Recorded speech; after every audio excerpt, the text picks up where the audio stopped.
시드기야 왕이 마지막으로 남유다까지 하나님의 진노의 잔에 의하여 주전 586년에 멸망하는 것을 보았습니다. 그리고 오늘 역대하의 마지막 부분을 함께 살펴보고자 하는데요.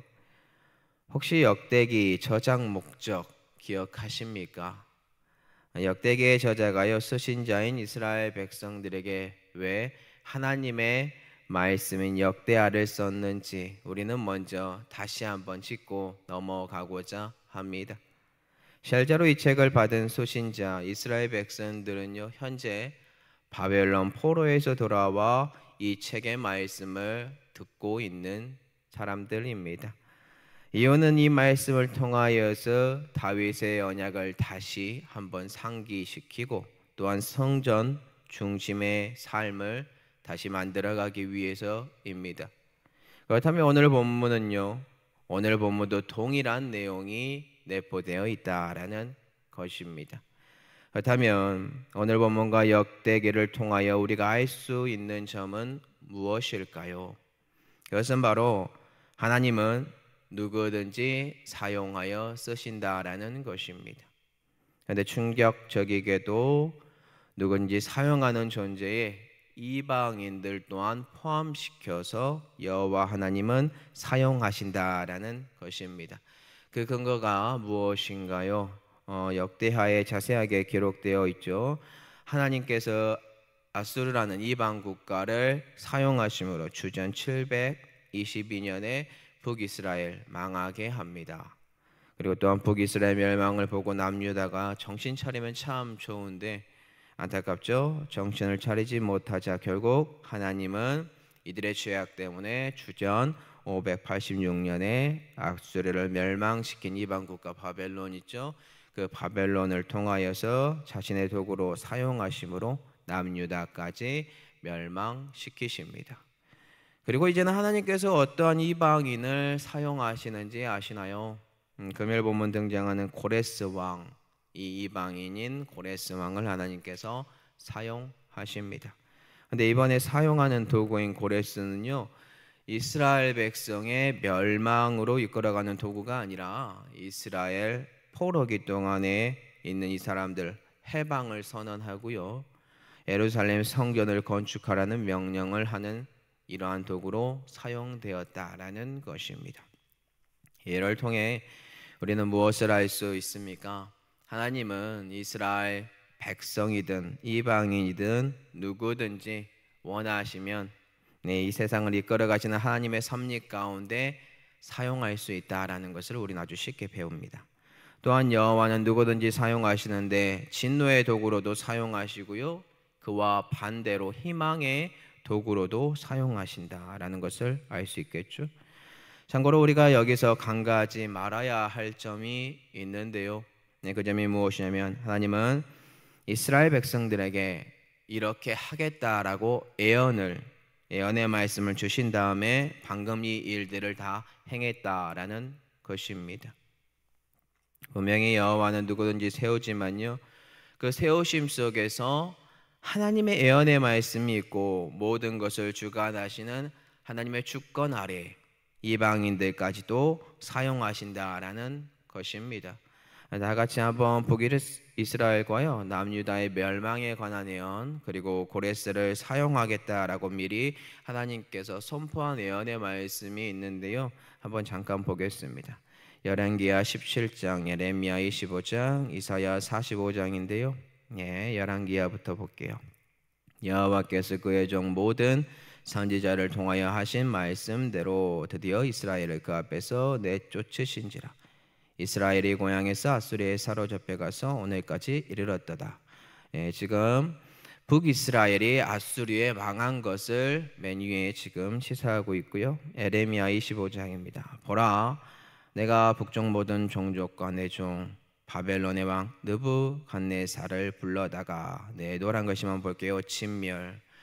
결국 남유다도 바벨론에 의하여 진멸됐고 멸망되었다. 그리고 이사야 노란 글씨만 볼게요.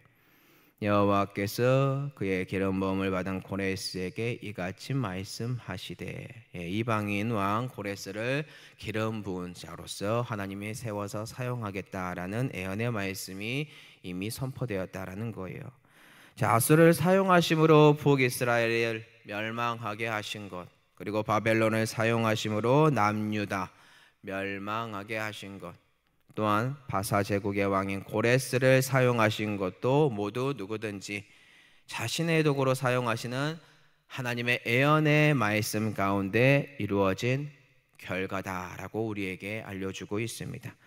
결국 하나님은 이스라엘 백성들에게요, 올바른 정도의 길을 가르쳐 주지만 그들이 그 길을 가지 않을 경우에는요, 주로 이방인들을 진노의 도구로 사용하고 계시다라는 것입니다. 하지만 고레스 같은 경우는 진노의 도구가 아니라 회복의 도구로 하나님께서 사용하셨다는 것이 우리에게는 은혜로 다가옵니다. 결국 우리가 아니라 하나님이 다시 누구든지 쓰심으로 회복시킨다라는 것이겠죠.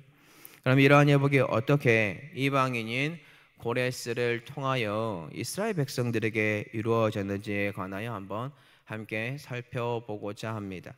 고레스의 등장 이전에 이미 하나님께서 수많은 예언의 말씀을 통하여 70년 바벨론 포로 생활 다음에 다시 이스라엘 백성들이 돌아오게 하겠다라고 그렇게 예언을 주시지요. 선지자들을 통해서.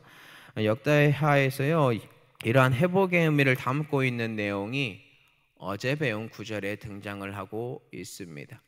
참고로 우리는 어제 남유다 왕인 시드기야의 멸망으로 이스라엘 백성들이 바벨론 포로로 잡혀가게 된 것을 배웠습니다.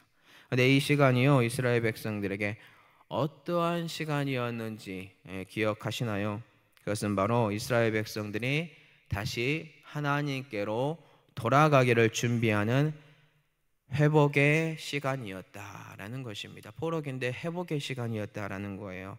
참고로 역대하 저자는 이 70년의 시기를 토지가 황폐하여 땅이 안식년을 누림같이 안식하여 70년을 지냈다라고 표현을 하고 있는데요, 이스라엘 백성들 포로에서 해방과 이제 회복을 의미하는 내용이 담겨져 있어요. 역대하 36장 21절을 한번 보도록 하겠습니다. 이에 토지가 황폐하여 땅이 안식년을 누림같이 안식하여 70년을 지냈으니, 역대기의 저자는요, 바벨론 포로 시기를 토지가 황폐하여 땅이 안식년을 누림같이 안식하는 70년으로 표현하고 있습니다. 참고로 안식년은 뭐죠? 안식년 7년마다 휴식년을 갖는 거예요. 이 기간 동안에는요, 농사 짓는 것을 잠시 멈추고 땅을 쉬게 해주는 것입니다. 또한 이 기간 동안에는요, 빚진 자가 있죠. 그 빚진 자의 빚을 탕감해 주고, 노예로 있던 사람들에게 자유로움, 해방을 주고, 그리고 또한 사회적, 경제적 안정을 도모하는 시기가 바로 이 안식년이다라는 것입니다. 이를 통해 우리가 알 수 있는 것이 무엇인가요? 70년의 이 포로기 세월이 고된 시간이 아니라 예루살렘 땅과 이스라엘 백성들의 안식을 통한 재도약의 아침이 밝아오고 있다, 희망의 메시지다라는 것입니다. 비록 7년이 아니라 70년이라는 긴 시간의 안식년이지만 출애굽기에서 가나안 땅에 들어간 존재들이 불평, 불만이 가득했던 1세대가 아니라 다음 세대인 2세대가 가나안 땅에 들어갔던 것처럼 70년이라는 안식년을 통하여서요, 이스라엘 땅의 회복과 포로로 잡혀있는 이스라엘 백성들의 자유가 선포됨으로써 포로기 때의 사람들이 아니라 대부분 그 사람들은 죽겠죠. 다음 세대 사람들인 출애굽기 당시 2세대들이 가나안 땅에 들어갔던 것처럼 70년이라는 세월 가운데 준비된 다음 세대들이 은혜의 땅인 예루살렘으로 다시 돌아와 성전을 건축하고 하나님 중심으로 살게 된다라는 것입니다. 그럼 지금 이 일을 하나님께서 누구를 통하여 이루시고 있습니까? 그것은 바로 바사 제국의 왕인 이방인 고레스를 통하여 역사하셨다라는 것입니다. 그렇다면 이러한 이방인을 통하여 역사하시는 하나님의 모습을 통하여 우리는 무엇을 느껴야 할까요? 그것은 바로 온 세상을 주관하고 통치하시는 분이 여호와 하나님 한 분이라는 것을 우리는 느껴야 할 줄로 믿습니다.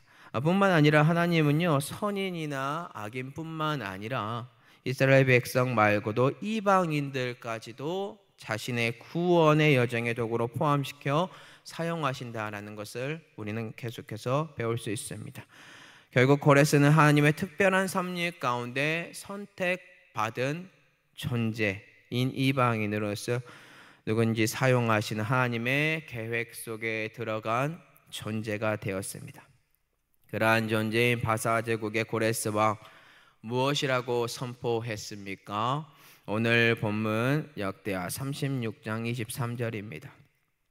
바사 왕 고레스가 이같이 말하노니 하늘의 신 여호와께서 세상 만국을 내게 주셨고 나에게 명령하여 유다 예루살렘의 성전을 건축하라 하셨나니 너희 중에 그의 백성된 자는 다 올라갈지어다. 너희 하나님 여호와께서 함께 하시기를 원하노라 하였더라.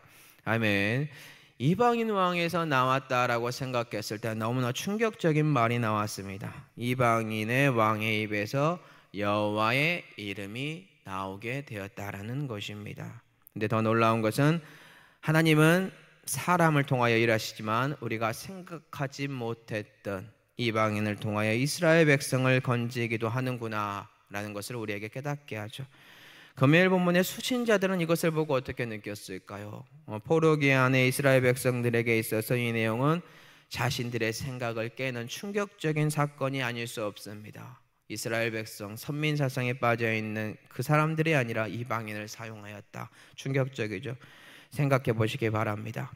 자신들의 나라의 독립을 꿈꾸고 있습니다. 주 안에서 독립을 꿈꾸는 소수의 사람들이 모여 기관을 만들고 쿠데타 아니 기타 등등 여러 가지를 통하여서 독립을 이루는 것이 아니라 이스라엘의 혈통을 위하여 그 혈통 가운데 위대한 한 사람을 통하여 하나님이 세워서 그들을 건지는 것이 아니라 바벨론보다 더 큰 능력을 가진 이방인 존재인 바사 제국의 왕 고레스가 자신들이 믿는 하나님을 언급하면서 이스라엘 백성들에게 돌아가라고 성전을 건축하라고 해방되었다고 여호와께가 너희가 예와 함께하기를 원한다라고 축복하는 상황.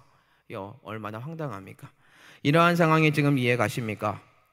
오히려 바사 제국 또한 바벨론처럼요 이 제국은요 고레스 왕은 이스라엘 백성들을 자신들의 포로로 종속시켜서 오히려 부려먹을 수 있습니다.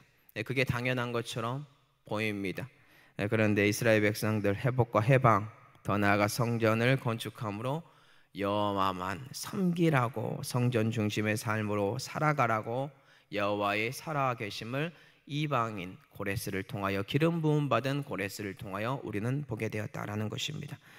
그런데 참 신기하죠. 하나님은 이 사람을 아버지께서 원하는 도구로 사용하심으로 말미암아 이 이스라엘 백성들이 돌아와 성정 중심으로 살아가게 하였다라는 거예요. 이것을 통해 우리 또한 고민할 수 있습니다. 어느 누구든지 하나님은 사용하심으로 성도 여러분과 우리를 주님 품으로 다시 돌아오게 한다라는 것이겠죠. 말씀을 정리하겠습니다.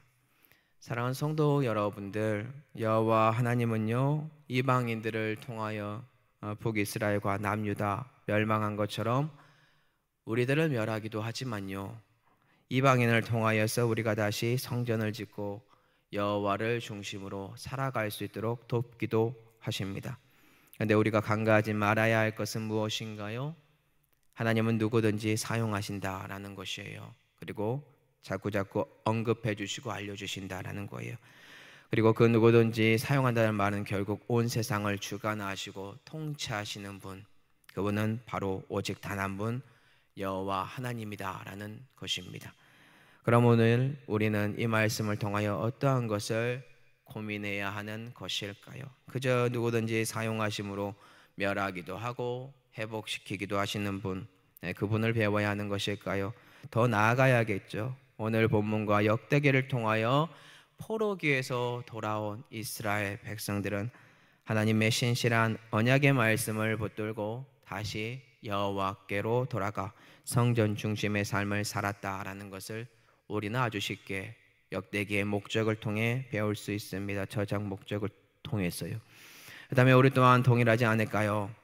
우리의 삶을 역대기에 적용을 해 본다면, 역대기를 마무리하면서 적용을 해 본다면, 어떤 때는 우리의 사업이 우리의 죄악과 교만으로 인하여 아수르 같은 사업체들이 등장해서 우리를 망하게 할 때도 있을 것입니다. 이것은 그냥 예입니다. 우리의 가정이 술과 방탕함 삶 속에서 여호와를 버립니다. 그리고 깨집니다. 이혼합니다. 형편이 어렵습니다. 그런데 바벨론처럼 어렵고 완악한 위탁기관들이 존재하는데 내 자녀들이 거기에 포로로 잡혀가는 것처럼 그곳에서 그 기관에서 살아가게 됩니다. 그런데 그때 바사 제국이라는 입양 업체가 또 다른 업체가 등장해서 바벨론이라는 위탁기관에 버려진 내 아이들을 믿음의 가정으로 입양시킴으로 다시 여호와께로 돌아오게 하는 회복의 순간들이 우리의 삶 속에 적용을 하면 있지 않을까요? 이 밖에도 여러 가지 다양하게 하나님은 이방인을 통해 역사하시겠죠. 오늘날에도 하나님의 진노의 크기나 회복의 크기는 다를지 모릅니다. 그런데 하나님의 역사하심은 동일하다. 그분이 주관하고자 하는 사람을 통하여 기관을 통하여 역사하신다라는 것입니다. 성도 여러분께 오늘 이 말씀을 결론 구절로 이제 제시하고 말씀을 맺기 원하는데요. 우리가 다시 여호와께로 돌아가기를 원합니다. 우리의 범죄로 여호와께서 우리를 찢으셨으나 우리를 다시 낫게 하시고 다시 싸매 주시는 은혜의 여호와께로 우리가 다시 돌아가길 원합니다. 호세아 6장 1절인데요. 오라 우리가 여호와께로 돌아가자. 여호와께서 우리를 찢으셨으나 도노낫게 하실 것이요 우리를 치셨으나 싸매어 주실 것입니다. 오늘 역대기를 마치면서 드는 생각을 호세아 6장 1절과 연결해서 말해보자면, 여호와 하나님께서는 오늘날도 우리의 죄악 때문에 이방인 나라인 아수르와 바벨론 같은 이방 국가들을 통하여 여러분들의 주위에 있는 사람들을 통하여 우리를 찢으시고 치실 것입니다. 그럼에도 불구하고 여호와 하나님께서는 다시 이방인인 주위에 있는 사람들을 통하여 또 다른 기름 부은 고레스 같은 사람들을 통하여 우리가 여호와께로 돌아갈 수 있도록 우리의 영혼과 육체를 낫게 하며 싸매어 주실 것입니다. 오늘은 어떠한 이방인을 통하여 우리를 다시 회복시키실지 모르지만 역대기 말씀을 기억하시고 여호와께 돌아가 오늘날의 성전 중심인 우리 삶, 우리 자신을 우리가 성전이기 때문에 우리를 정결하게 하고 거룩하게 준비시키심으로 하나님 중심으로 살아가는 은혜가 저와 성도 여러분들에게 흘러넘치기를 예수님의 이름으로 축복합니다.